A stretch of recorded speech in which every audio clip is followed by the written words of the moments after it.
തീർച്ചയായിട്ടും ഓരോ കലോത്സവങ്ങളും നമ്മളെ ഒരു കാലഘട്ടത്തെ ഓർമ്മിപ്പിക്കുമല്ലോ. കാരണം ഈ ഒന്നാം സ്ഥാനം കിട്ടിയ കലോത്സവം മാത്രമല്ല, സ്കൂൾ തലം മുതൽ ഇപ്പോൾ നമ്മളൊരു അക്കാഡമിക് ഇയർ തുടങ്ങുമ്പോൾ തന്നെ അതിൻ്റെ പകുതി കലോത്സവങ്ങളാണ്. കാരണം ഒരു ജൂൺ ജൂലൈ ഒക്കെ കഴിഞ്ഞ് നമുക്ക് ഓഗസ്റ്റൊക്കെ ആകുമ്പോൾ ഇത് തുടങ്ങുമല്ലോ. സ്കൂളിലെ പ്രവർത്തനങ്ങൾ ഈ ഇത്തരത്തിൽ കലോത്സവങ്ങളുമായി ബന്ധപ്പെട്ടിട്ടുള്ള കാര്യങ്ങൾ തുടങ്ങും.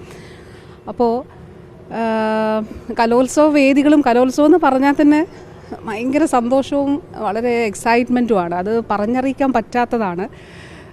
എൻ്റെ ഓഫീസ് ഇവിടെ അനക്സ് 2-ലാണ്. എൻ്റെ ഓഫീസിൽ ജനൽ തുറക്കുന്നത് ഈ പന്തലിൻ്റെ അവിടേക്കാണ്.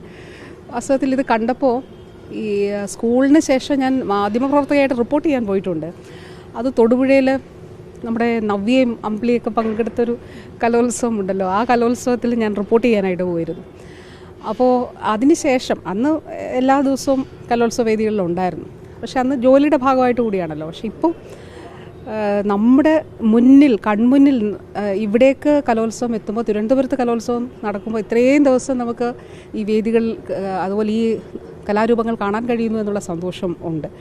പിന്നെ ഈ കുട്ടികൾക്കിടയിലൂടെ മറ്റേതെങ്കിലുമൊക്കെ ജില്ലയിൽ നടക്കുമ്പോൾ പോയി ഒരു ഇനം കണ്ടു തിരിച്ചു വരിക, അല്ല യാത്രക്കിടയിലൊക്കെ അങ്ങനെ. പക്ഷേ ഇപ്പോൾ ഇവിടെയുണ്ട്, ഞാൻ താമസിക്കുന്ന വീടിൻ്റെ അടുത്ത് വേദിയുണ്ട്, നമ്മുടെ ചുറ്റും വേദികളാണ്.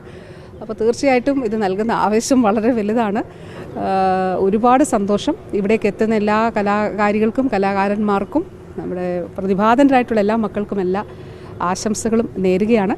പിന്നെ തീർച്ചയായിട്ടും സ്റ്റേറ്റ് സ്കൂൾ യൂത്ത് ഫെസ്റ്റിവലാകുമ്പോൾ സ്റ്റേറ്റ് സ്കൂൾ യൂത്ത് ഫെസ്റ്റിവലിൽ നമ്മൾ പങ്കെടുത്തതും സമ്മാനം കിട്ടിയതൊക്കെ തീർച്ചയായിട്ടും ഓർക്കും ആ കാലഘട്ടം. അപ്പോൾ അത് വീണ്ടും പൊടി തട്ടി അന്നത്തെ പത്രക്കുറിപ്പുകളും അന്നത്തെ ഫോട്ടോകളും ഒക്കെ എടുത്ത് ഒന്നുകൂടെ ഒന്ന് നോക്കുമ്പോൾ ഒരു സന്തോഷം ഉണ്ടാകുന്നുണ്ട്.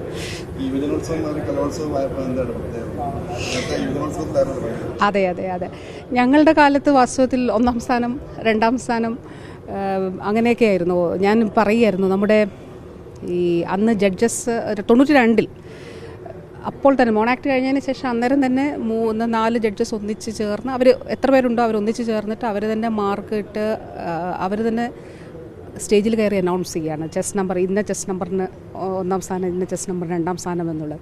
അപ്പോൾ കലോത്സവങ്ങളിലേക്ക് വരുമ്പോൾ കുറച്ച് കൂടുതലൊരു ആഘോഷം, ഒരു സെലിബ്രേഷൻ ആയല്ലോ. അപ്പോൾ പിന്നെ കൂടുതൽ നൃത്ത ഇനങ്ങളല്ല കലാരൂപങ്ങൾ അതിൻ്റെ ഭാഗമായിട്ട് ഉൾപ്പെട്ടു. അപ്പോൾ തീർച്ചയായിട്ടും ഓരോ വർഷം കഴിയും തോറും അത് പരമാവധി നന്നാക്കി മുന്നോട്ട് കൊണ്ടുപോകുന്നതിനാണ് വിദ്യാഭ്യാസ വകുപ്പ് ശ്രമിക്കുന്നത്. അപ്പോൾ അതിൽ വളരെ സന്തോഷം.